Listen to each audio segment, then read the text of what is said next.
आता एक ब्रेकिंग बातमी आपण बघतोय। देशाचे पंतप्रधान सुरतला डायमंड प्रकल्पाच्या उद्घाटनासाठी गेले।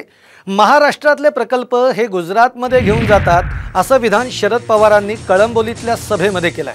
तर देशाचा विचार न करता आपल्या राज्याचा विचार करणाऱ्यांच्या हातामध्ये देशाची सत्ता आहे असं म्हणत शरद पवारांनी मोदींवर टीका केलेली आहे।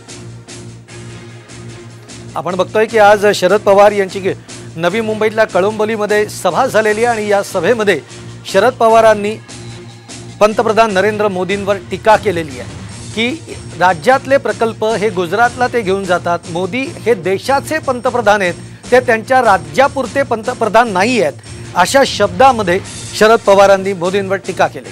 देशाचे प्रधानमंत्री इथे काय होतंय याचा विचार करत नाही, इथे जे झालंय ते सुरतला कसं येता येईल याचा विचार करतायत आणि इच्छेपेक्षा मोठा प्रकल्प तिथे होईल अशी काळजी त्या ठिकाणी घेतात।